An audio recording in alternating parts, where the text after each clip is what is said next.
Come and get started on a new mission, a new direction, a new intention. Welcome to 5.8G Alive at Connections 50 Plus. I am Terri-Ann Joseph Brathwaite. And I am Jennifer Gibbons Joseph, catering to all your prospects in the third act of life. Economic well-being, social gratification, personal fulfillment. Join us on Wednesday at 6 p.m. on Connections 50 Plus Facebook page, YouTube channel, and on Gael the Caribbean. Hi, good evening, and welcome to Connections 50 Plus 5.8G Alive. I am Jennifer Gibbons Joseph, one of the co-creators of Connections 50 Plus, and as usual with me on this Wednesday is my colleague. Hello, everyone. Good afternoon. I am Terri-Ann Joseph Brathwaite, one of the other co-creators of Connections 50 Plus. Really nice to be here this evening. Yeah, well, Terri-Ann, I am just excited today. I don't know, normally I'll ask you, how was your week?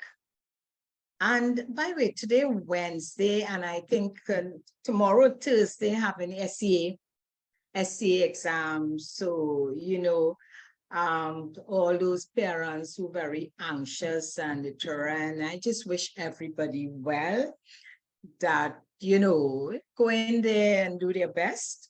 And parents, just be cool and calm, all right? So all the best to everyone. And we have to say Happy Shouters Liberation Day to members of the Spiritual Baptist community. So while the little ones doing SCA, our elders will be ringing their bells of freedom. So everybody, have a nice holiday. Good. So Jennifer, we have a packed day following all kinds of feedback on last week's show. Yes. Yeah, all kinds of things. We had so we thought, and we did mention that after our discussion about being true to ourselves and to our children, we thought we should really sort of like look in the mirror. Let's hear from the other side. Let's hear from the millennials. Let us hear from them how they really feel about our cohorts. So, and we have been very fortunate to have two beautiful young people to be our guests on the show today. Yes, Terri-Ann. Yeah, so they are parents. So they are the parents of our grandchildren. Right. A young man and woman. So as we build our tribe, let's get some introspection and be open to some feedback. So great. A tribe. Yeah. As promised, we have two of the younger generation, I'll say two millennials, to chat with us, because when we spoke last week at our show, we spoke about looking within and being true to ourselves.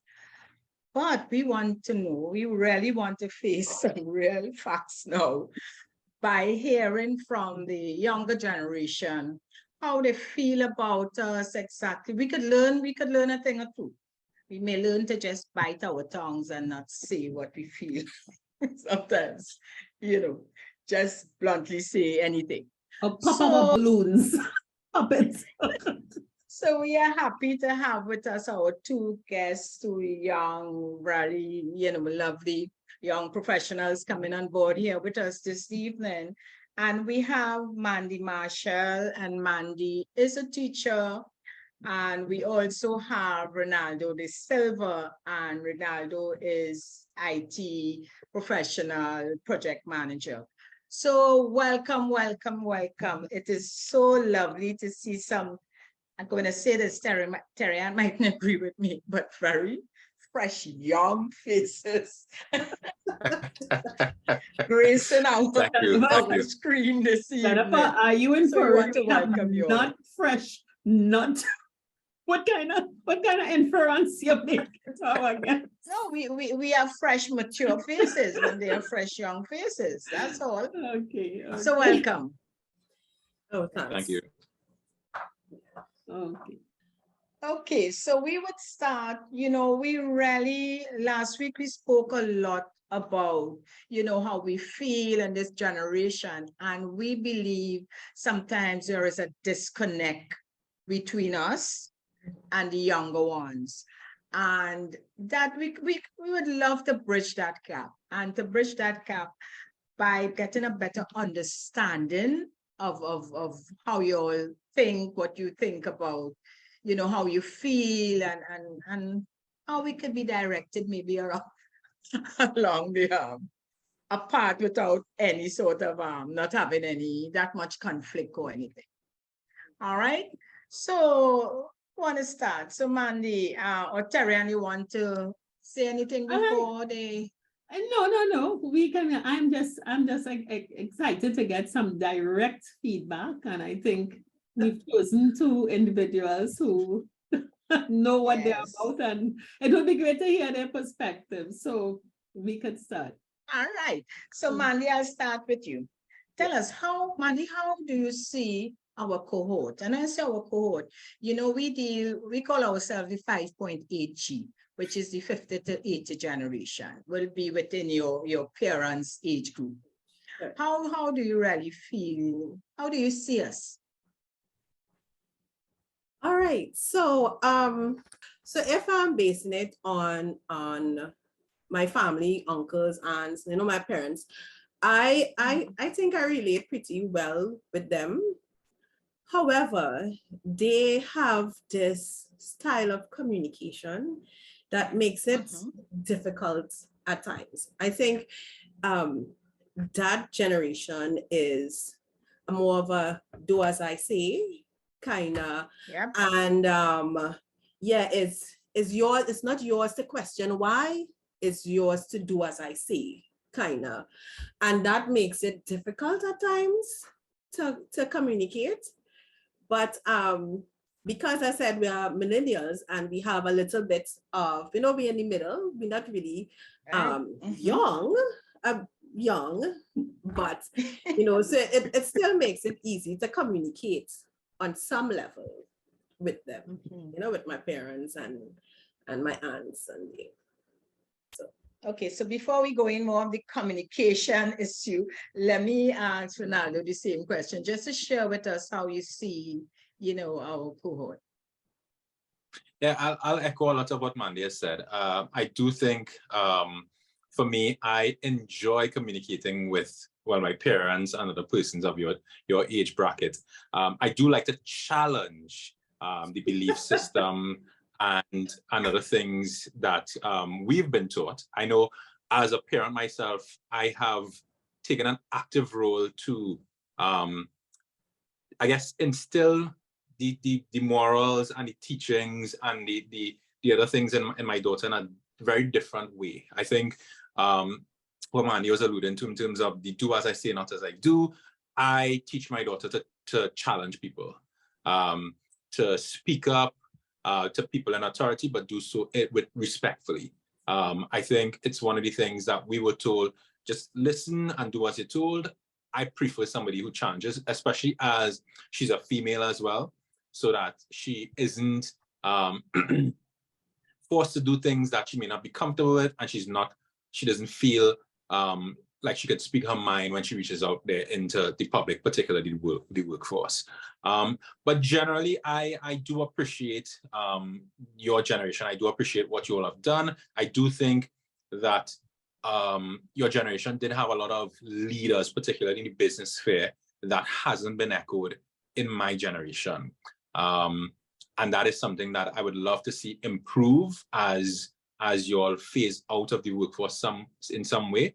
But I do think we do have a lot in my generation to step up to that plate and continue the hard work that you all would have done to build the country and the economy.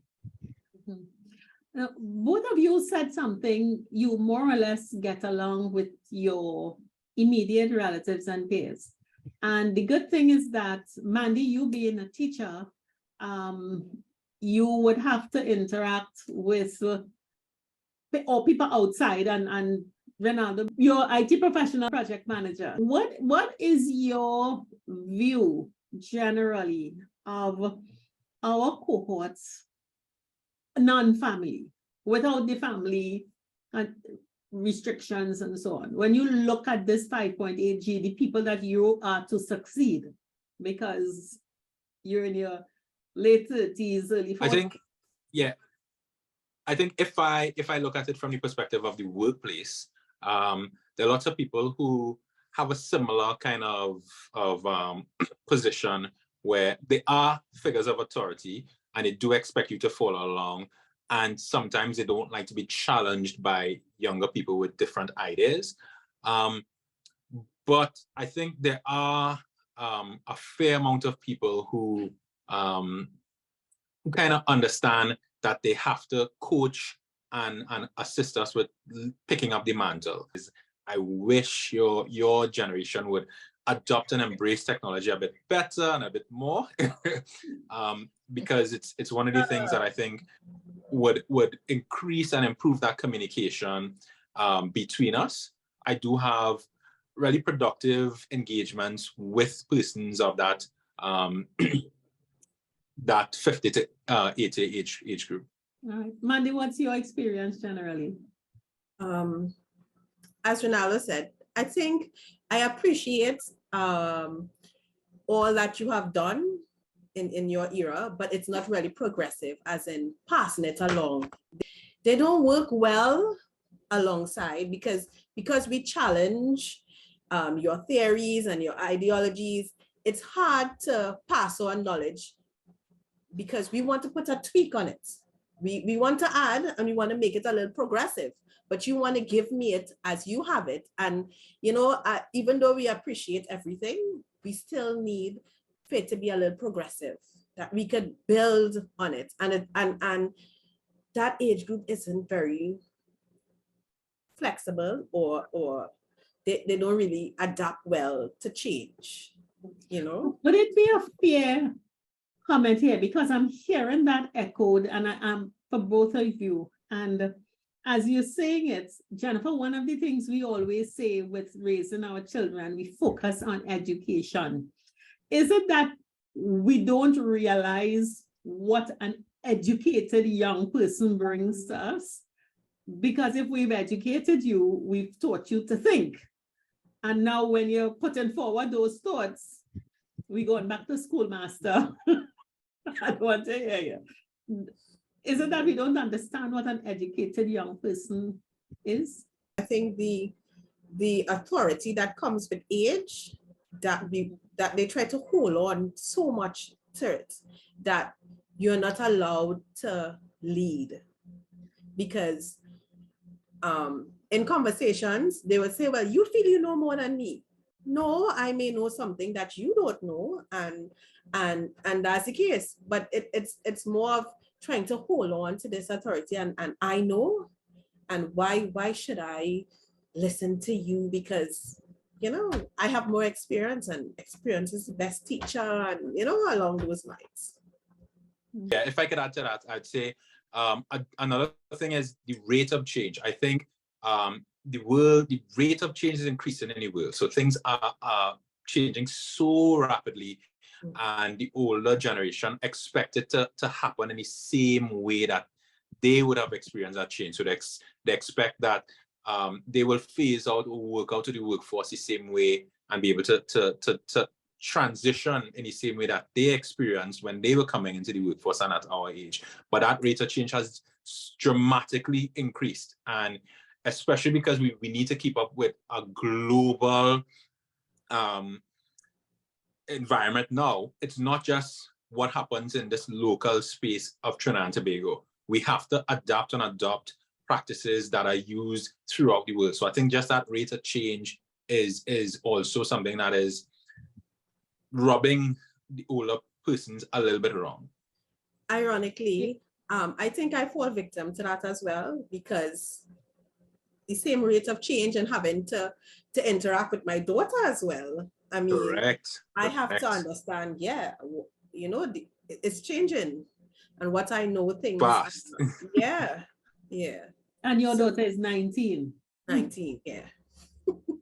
So Renaldo, both Seth and Mandy, echoing, the thoughts of others within your age group. So I hear it all the time that our cohort not letting go, we tend not to understand, and our way of operation is like more or less do it our way because we know best, and we really went through years of struggle or whatever, so we know. However, as both of you all are parents, and from what I've heard is you are both doing it different. So you are bringing up your children not in the same way as we did, in terms of giving them that opportunity to speak out and to make their decisions on their own, etc. Now, when you look at our cohort and that communication gap that we have, with your new way of thinking, have you all thought of a different way of communicating with us? You're aware of our issues in terms of maybe not listening, or not allowing you, or not allowing you to give your opinion. So you're aware of that. You're also aware of our history, why we are like that. Can you now think of some other, some methods, some solution to bring us closer together, and that communication gap that we have? For me, it totally depends on who I'm speaking to. So for instance, my dad is somebody who he would embrace things and ideas a little bit easier than my mother, who is a lot more traditional. She's very spiritual or religious. So she's a bit more set in her ways and takes things a bit slowly. So for her, it's a lot of in-person conversations. If I'm challenging her thoughts and her ideas, being able to bring it across in a way that she will understand, right? One of the things that we oftentimes have back and forth about is the state of the world, right? And how, whether the world is in a better place than it was previously, if it's going up or down, that kind of stuff. And I have to tie it back to the fact that, things like it's much more accessible for us to understand or see what is going wrong now. So we also have to consider all of these things may have been happening in times gone, but you didn't just have the methods of communication to be able to know about it as readily. For someone like my dad, it's easier for me to, I guess, find a YouTube video, particularly in a way that may be more palatable to his ears. And I'll send him that, and we'd have a back and forth via email. Your dad is a millennial. He was a very, very, very progressive. Okay. So use a different approach depending on who you're dealing with. Yeah, Mandy? I think I would take more of a practical approach, as in, let's try it your way, and then let's try it my way. As in, let's not just have a conversation and be going to do it this way. Okay, if we try it your way and it doesn't work, okay, maybe try it my way, and let's see, we could even come to a compromise. I could take some from you and you could take some from me. So I guess it's more of a practical. That's only when they see it work, they become a believer. When they see it's more convenient, that's when you get them to bend, to be a little flexible. They need to see it. They can't always just take your word, okay, so let's try online banking, or let's try it this way. You have to show them, okay, well, you take how much time to do this, but this one is a little more advanced, and the pros and cons, and it's a more practical approach to it. For me, that is. It's one of the things that I've been back and forth with my mom on for a long time. She still walks into Flo's office to pay her bill every month. And I was like, Mommy, you could do that from your online banking within 2 minutes. You could be doing anything else and pay all of your bills. But she doesn't adapt as quickly. She's had no choice but to adapt somewhat and get a bit more familiar, apply for a credit card and learn how to use those things, and be a bit more open to embracing things that she's not familiar with.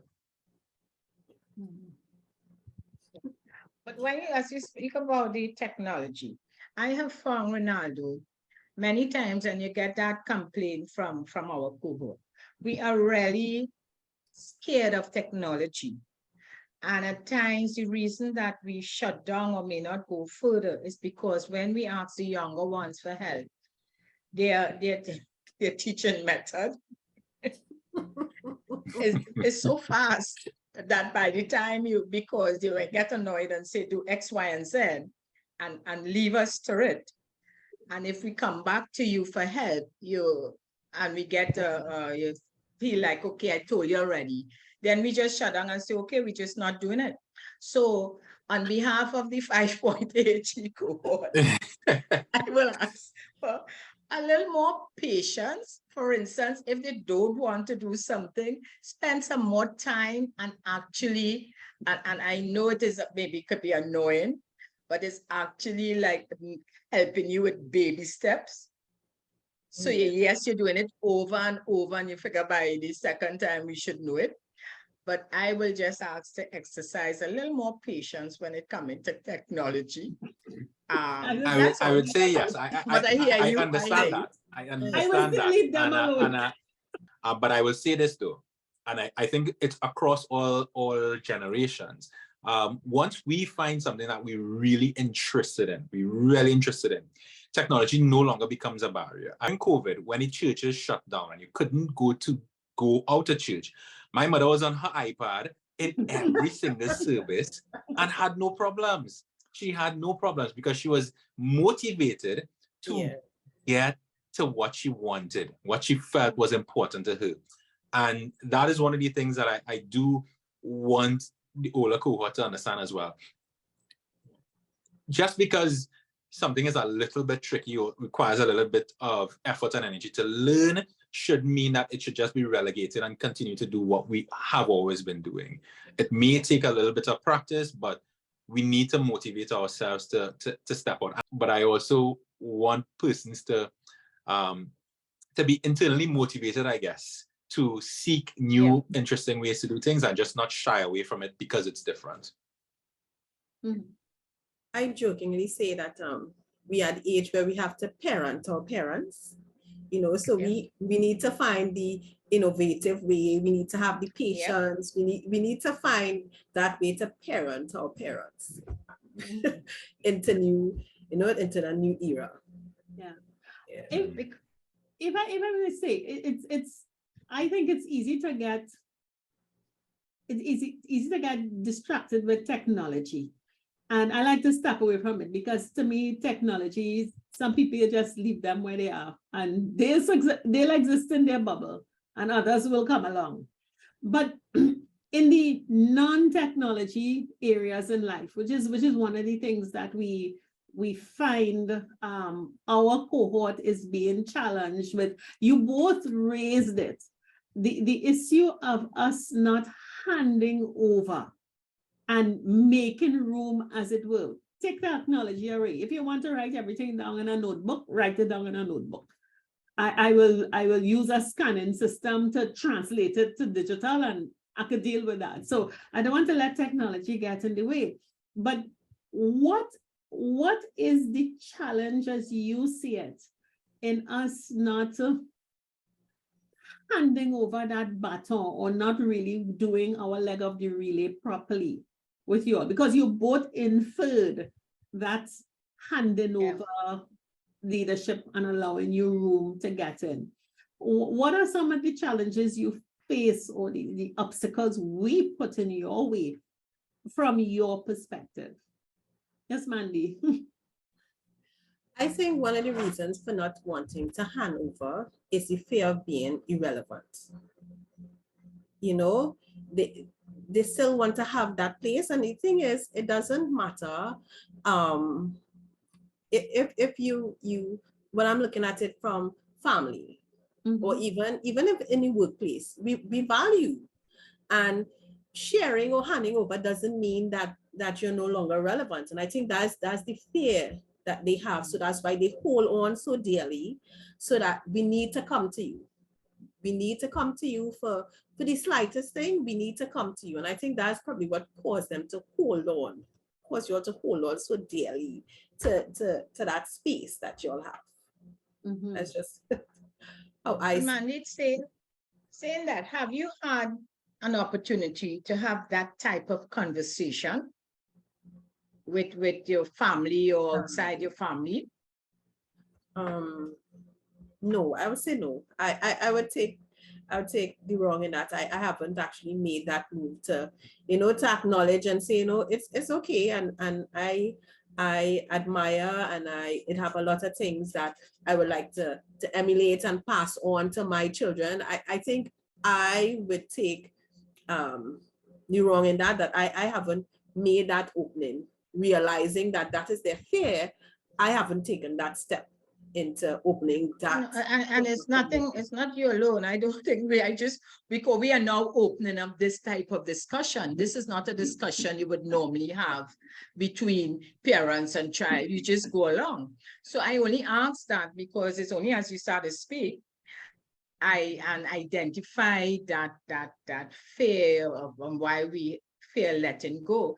It just occurred to me that maybe we need to have, just as how we chatting here, we need to have that conversation more within the families so we will know, well, we have nothing to fear. You will still respect us, and as you say, value, you know, what we do. And some of the things that, not that you didn't value what we're doing now, but the time, maybe the timing is not the right timing, anymore. I would say never take wrong, because one, I would be not representing our cohort probably very well. We very well know what we're doing. We're blocking you. So, and we have spent years, especially the ones who went into the workplace, or even like your mom built their own thing. We know how to block people. We know. So, and even if you're trying to reach out your hand, some of us, because we are not making space for you, will not yield an offer. So don't be too hard on yourself sometimes. Renaldo, what is your Yes, no, unlike Terri and Mandy, and I agree in one thing. There is no meant for you to be hard on yourself. Because as you started to speak, I realized I am one always for open discussion. I'm very open.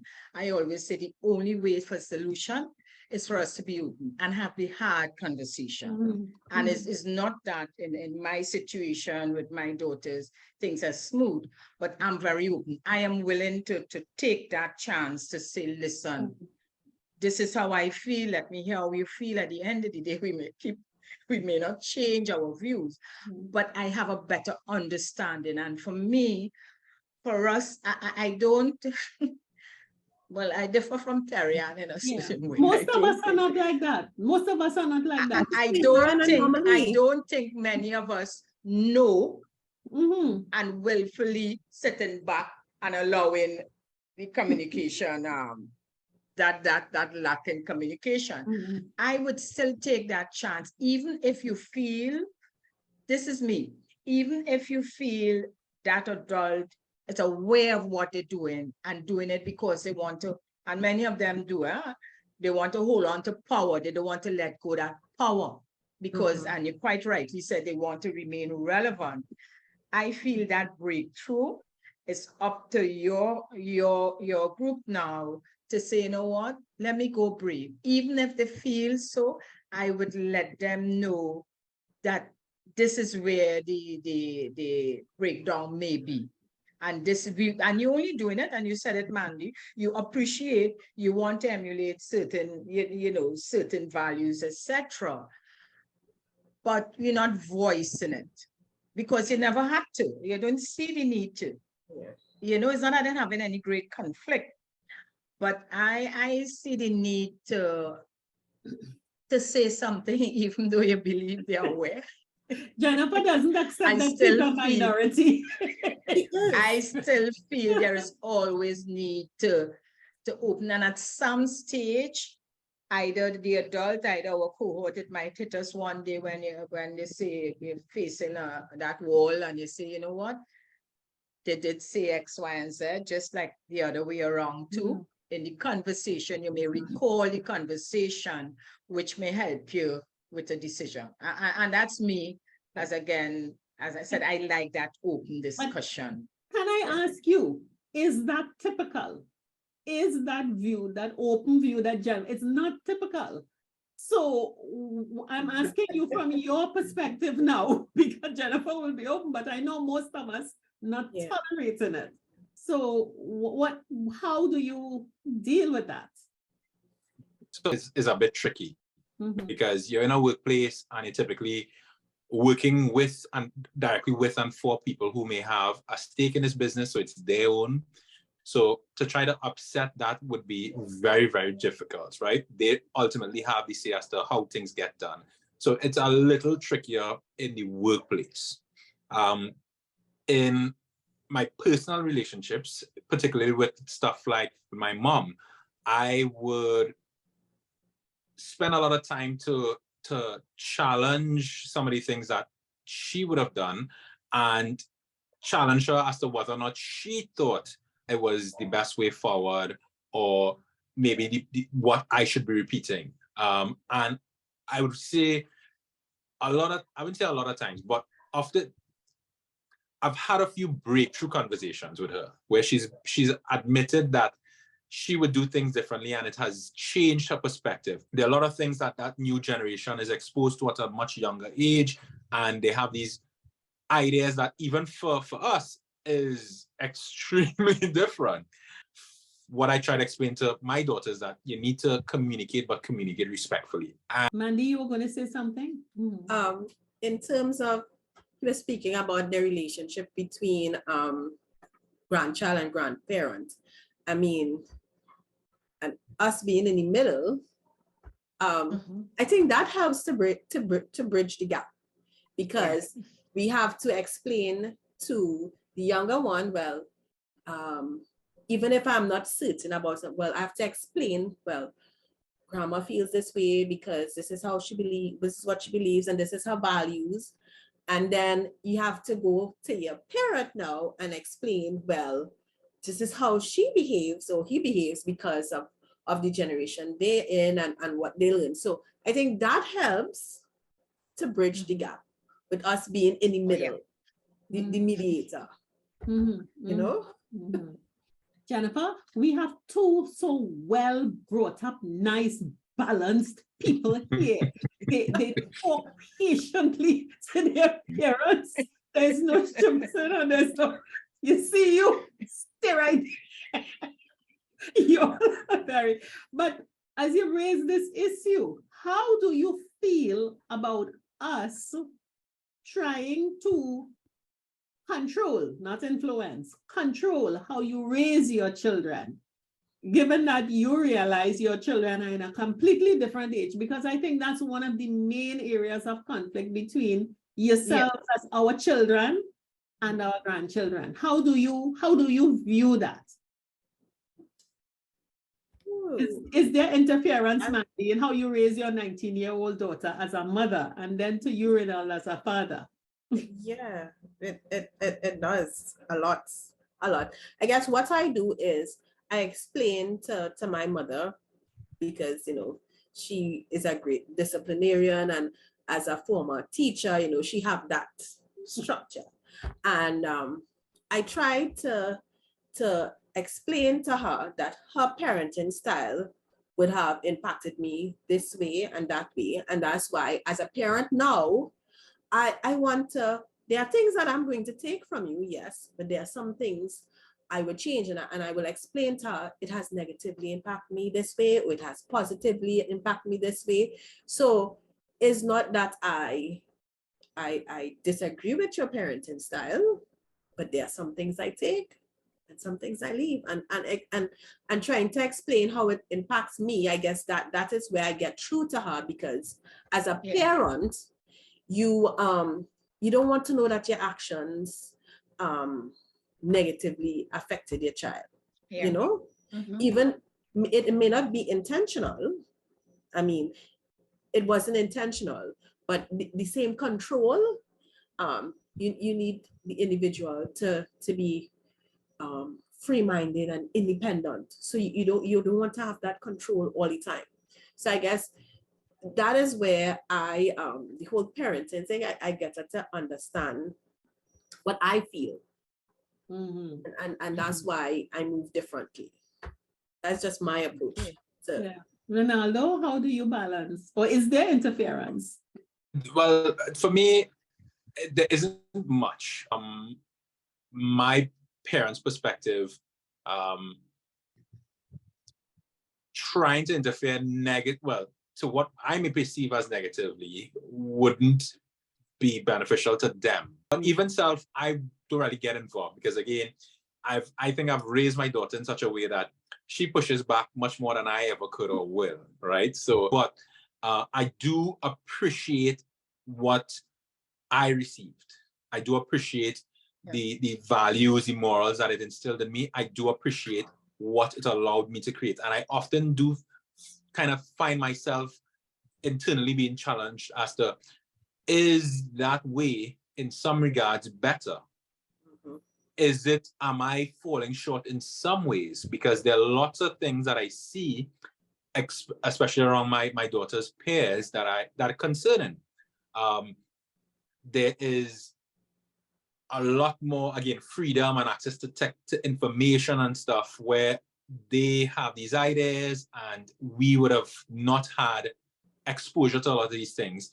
And I don't know that my very laissez-faire or open parenting style protects as much as my mother's would have. But again, it's striking a balance for me. It's striking a balance. And I do try to check in and make sure that I understand who her peers are, what she's exposing herself to, so that, as I keep telling her, I just want to be a voice in a conversation. One of the things I tell my daughter all the time is, I'm here as a guide. When you're 18, you get to live your life. And I don't have a say anymore as to what you must do, right? I am here. That happens? At 18, my daughter is free to make her decisions because it's her life, right? Okay. I want her to have that autonomy. I want her to... How old is she now? She'll be 15 in September. She's 14. Okay. Okay. So I have 4 more years to influence her in a way that I think would be beneficial to her. Because again, I'm a guide, right? When she is responsible for herself, she gets to make her decisions, right? She gets to choose whether or not she even wants to have a relationship with me, have a conversation with me. She could go do her own thing. So I just want to be a voice in that conversation to help guide, to help explain to her, because I think we do ignore a lot of the value that comes with experience until we are in a position where I needed that information to be able to guide my steps, right? As a child, you don't really understand what parents are talking about when they say this, that, and the other.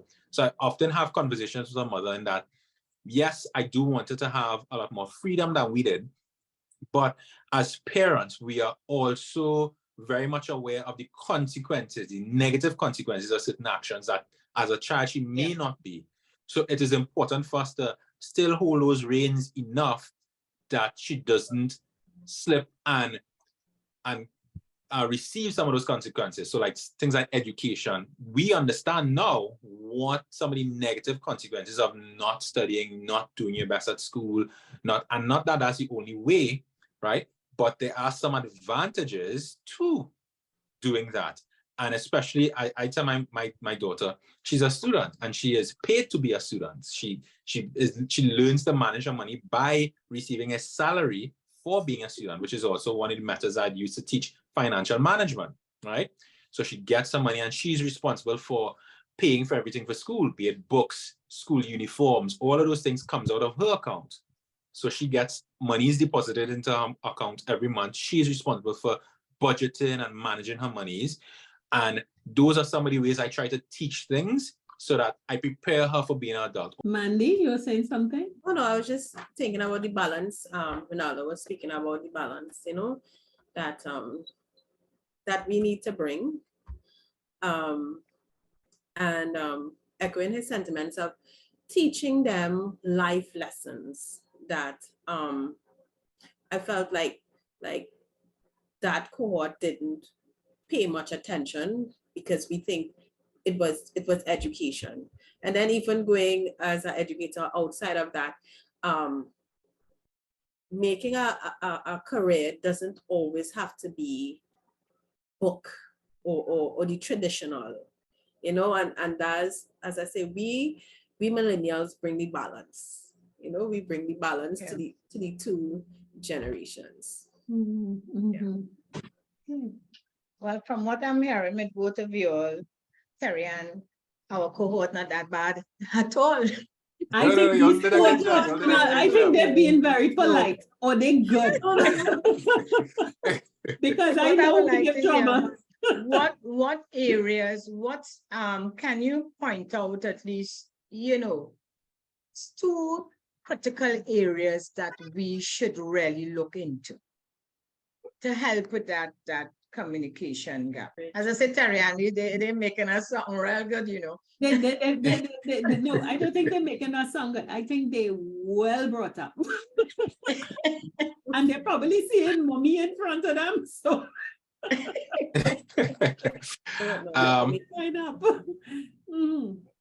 I think I could only come up with one, which is the softening of the religious stance. For me, at least, I think that is one of the things that that older cohort doesn't do very well. Not everyone. There are some persons who are very, very expressive and maybe won't have a very religious-minded environment. But for those who were, I think it tends to be a very, very rigid stance. And it would be very useful for that to be softened somewhat so that we could be open to a different perspective. Because you're feeling the holy water falling on you, all right? Good. I think there's a very thin line for some of them between religion and value, their values, morals and value. So when you say not as religious, it seems like if we are questioning their values and that we may not possess the same values that they do. So that's still a very touchy subject, because that's one conversation that I keep having with my mother, is that values remain the same. You know, the line between right and wrong is clear. So, you know, that is still a very challenging situation to deal with. Yeah. You know? But I do understand, Renaldo, in terms of the religion, because you're rigid, but I believe when you reach this stage, I am a firm believer. With prayers, I believe I'm where I am. I have achieved a lot because of how I operate with my God. And yes, because we felt that is our grounding, that is really the reason why we have been able to make it to this stage we're at. So we feel so strongly, and I agree with you, for those, and you have different types of religion. I'm just using it basically religion, as you said it. So we feel that, listen to me, I don't care what you say. You need to go to church, or if your religion says X, Y, and Z, whether it's how you dress, whatever it is, the criteria, we really want to make sure we pass that on. And if our children don't accept it, that makes us, we're very disappointed. So I agree that is a key, that is something I know right through, even in my own personal situation. I have certain beliefs that my children don't have. And I do agree with their stand. And I have to, you know, I choose to, you know, say, well, you know what, let me leave that alone and pray for you. I hope it would work out. But I understand, and I see religion being one of the key aspects. Mandy, other than religion, you can think of any other critical aspect that we should really look at, because we're looking within. you know, that we should examine ourselves a bit more? If you're going back to last week, I think finances is a big big because the way we manage our finances, it's different. How you all will manage things. So I think that is a big challenge in communicating with that age group. So isn't that, are you saying then that in terms of financial situations that we should that we should leave you all to manage your finances and not get involved in as to what you should do with it, as to give advice? I mean, advice is always good. I wouldn't say don't advise. But I have to choose. Not be too demanding. I'm trying because I know you're struggling with the right word. You get advice, the right way to put it across. Respect your decisions. Yeah, that's it. Respect my decision. Yeah. That's it. Trust that the knowledge that you gave me and what you invested in me, that I would make the right choice. You know, so I understand. That would be a little difficult for some of us. Yeah, that's it. But I hear you, because that I could see that being a serious issue in certain situations, especially again where we feel that we have provided for so many years, and we said it last week, we feel also we entitled to a little payback after spending all this money to whether educate you, to clothe you, to feed you. You know, we give that speech that at this time that we are retired and we're not working again, we feel it's your time to help out. And we like to feel that it's your turn to give us a little thing and make our lives easier. And I know the struggle now financially with most of you all working out. It's not easy, but we're not understanding that. We were looking for our payback. Yeah, and I think that's a major thing. I think the way the world of finance works now is very, very, very different from our parents. I think the ability for you to manage your finances and acquire certain assets is very, very different. Yes, I do need to be fiscally responsible, right? But I also look at it from the perspective of life is to be lived as well, and I need to strike a balance. I see a lot of things happening, and I don't know what tomorrow would bring. Just today, heard the news of a passing of a colleague's wife, and it's somebody who's very close to retirement, and he had these grand plans to go and spend time with his wife, and unfortunately didn't get the opportunity to. So for me, I try to strike a bit more of a balance. I think the older generation had a lot more of a, we need to put things in place. You build your house, you take care of your family, you put them to school, and you retire and you enjoy that.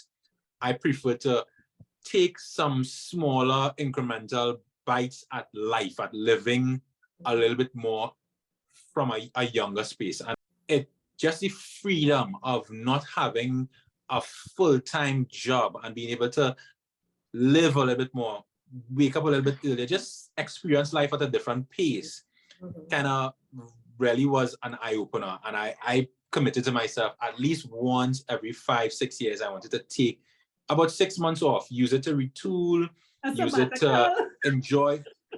We wouldn't understand that at all. Yeah. You understand? But our parents would do work, build. And reach to when you achieve what you had, when you got to the end goal, then you relaxed. A lot of the youth now, we want to relax a little bit more. No. No. Yeah. There's one question that leads into this that I want to ask before our time goes. As you look at us, this whole thing about quality of life, we work and then when you retire, you breathe. You're breathing. And I think that is at the root of most things. But you are on the cusp of coming into the 5.8G. You all are within the next 10, 15 years, you will be in the 50s, and that's not long. How are you looking? Are you looking forward to that? Is there excitement or apprehension?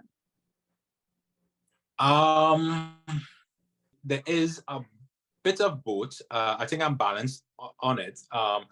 I do think that I would have achieved some of the financial goals that I was set for myself, not able to put as much down. I look forward to it. I am actively putting things in place to again, slow down but not stop. My perspective on retirement is not stopping from working. That is not what I'm looking forward to.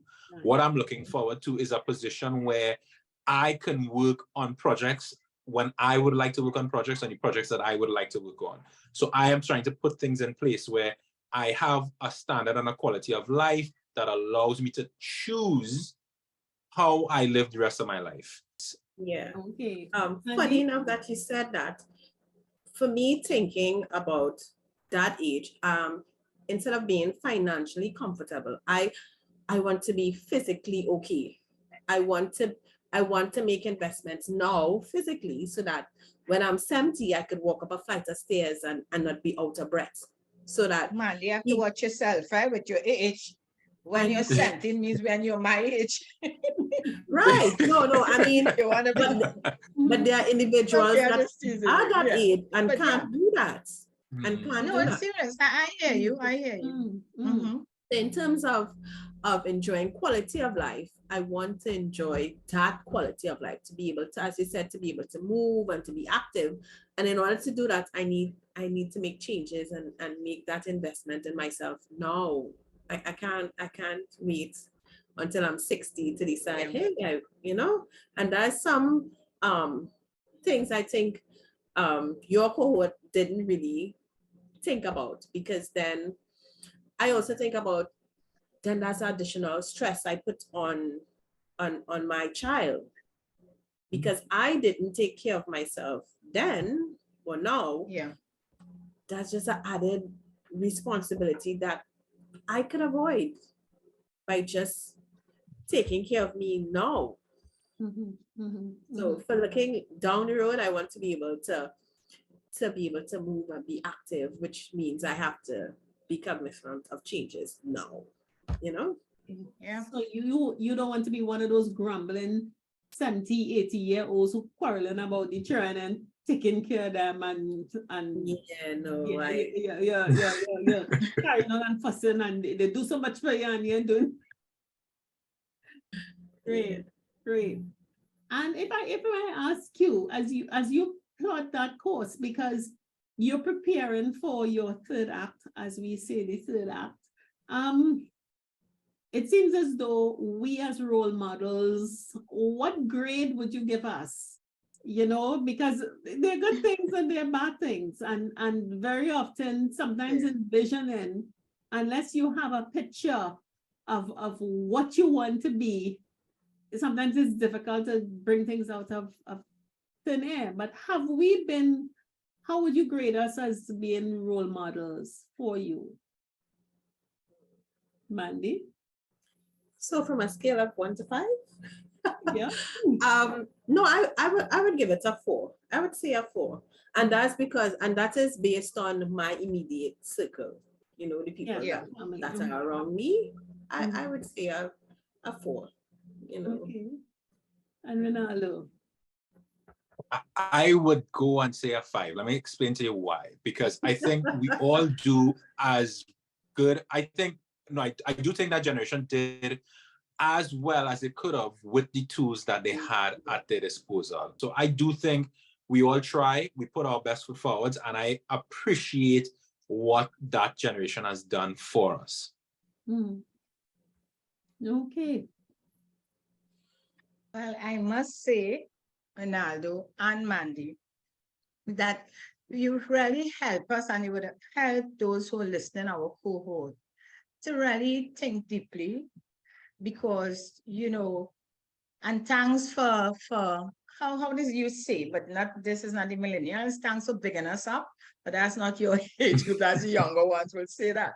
But yeah, we really appreciate the fact that you really seem to understand where we are at this stage. Really appreciate what you all pointed out in terms of looking more within and how we want to, and Mandy said it, there's a thin line between the values and religion. Then we appreciate that and see it as it is, and try not to force certain aspects of our religious belief onto those who may not be in agreement with us. So a lot of food for thought from what you all, from the discussion that we have had, that I am sure would, it don't seem, maybe I had that impression that there was a bigger communication gap. From chatting with you all, I don't see it. I think we can, there's so much love and appreciation, and I feel good about that. So that was what I have to say, really. I really appreciate you all chatting openly, about something, a topic that is extremely sensitive. Yeah? We have two good children here, and I'm happy to know that. And let me tell you, we didn't prepare this, and we didn't tell them what to say. You hear? Right. But thank you guys very, very much. This has been quite interesting a discussion. All right. And all the best to you. Thank you very much for the invite. 5.8G. And we are here. You can call on us anytime. We wouldn't preach. We will just share our opinion on certain things. I actually was fortunate to crash one of their lines, and it was fun. They actually are fun. Noted. Yes, that was fun. Okay, guys. See you. Okay. Bye. Oh, Terri-Ann, wow. It's really nice to, to sit back and listen to what the younger people have to say. And to, again, we go within, and when we listen to them, you say, okay, it's a fact, we should really, it's a different time. We're at a different time. They also living in a different time. Our grands coming up, they are also, they are parents. So this is a good time for us to not just look within, but also to reach out more, listen more, not judge, and really open that communication gap. You want to say bridge, sorry, not open, but bridge that gap.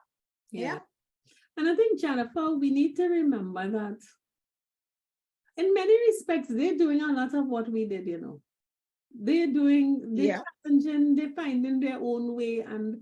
And we need to sometimes remember when we are operating from a position of experience, before we got the experience, we may have made some mistakes. So I think for a lot of us to bridge that communication gap, it is to trust that we laid a good foundation. Yes. And they are going, they say train a child in the way they should grow, and when they're old, they will not depart too far. And we need to trust that the foundation and the example that we set,